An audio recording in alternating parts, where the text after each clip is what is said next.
Imana ikwiyumvireko nawe uyu munsi, kuko iyi Imana ikwemeye ikwemeza n'abantu. Raba irasambura ntihasubire kubakika, yugarana umuntu ntihashobore kuguruka.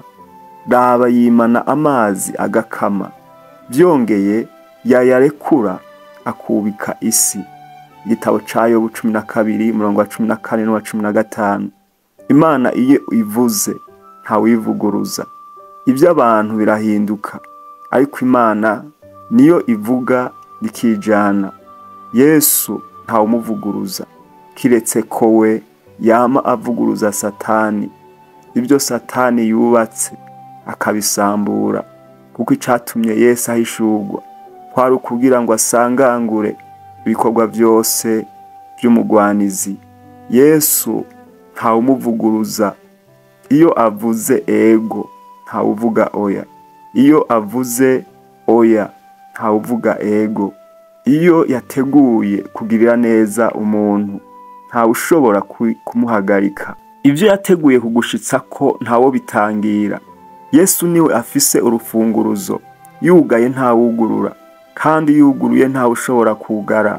Imana itakwibutse ntawakwibuka. Imana itakugururiye ntawo kugururira. Imana ikwimye ntawoguha. Imana ikwanitse ntawo kwanura. Imana itakwiyumviriyeko ntawo kwiyumvirako.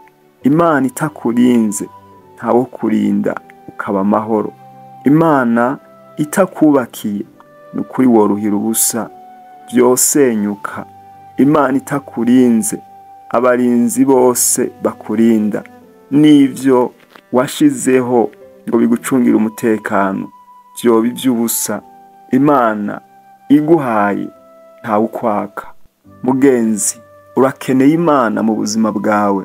Reka kwamufata abantu nkaho ari bo batumye uja mu ngorane urimwo. Ibyo urimwo ntivyavuye ku bantu, uretse ko Satani ashobora kubakoresha, ariko umwasi wawe ni Satani, niwe soko y'ibibi byose. Ibikubako bishobora kuba byakuvuyeko, kuko Imana niyo yari kukubera inyishu muri byose, ariko wayiteye akagere.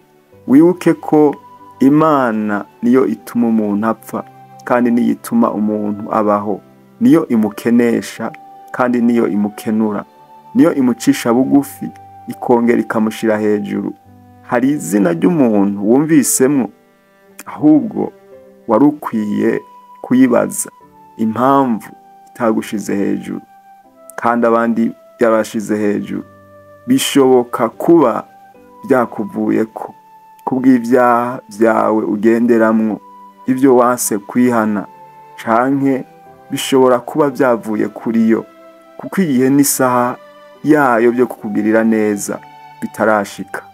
Biragusaba kwihangana, ukarindira Imana gushitsa aho izozira ikagutabara, kuko hari abantu Imana yifuza gushira hejuru bakanka, bitewe nuko banse guca aho Imana ibacishije. Kuko gushigwa hejuru n'Imana si ibintu biri magic.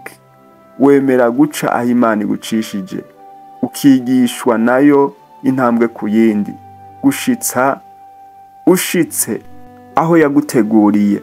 Kubera ko iyo nzira ibabaza kandi iruhije, benshi banka guca aho Imana ibacishije, bagahitamwo kwicira inzira.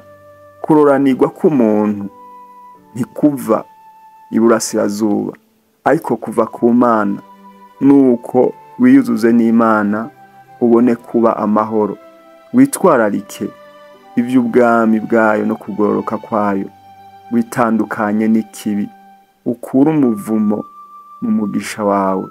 Niho uzokwibera mu mahoro, ukayadibamamwo. Kandi Uhoraho akwishure ku munsi w'amagorwa. Izina ry'Imana ya Yakobo rigushire hejuru. Kurungikire ugutabarwa kuva heraho urusengero, iguhe inkomezi ziva i Siyoni. Yibuke amashikanwa yawe yose, yakire ikimazi cawe coshejwe. Iguhe ico umutima wawe wifuza, ishitse inama zawe zose. Imana nibahezagire. Imana ibahe umugisha. Amen.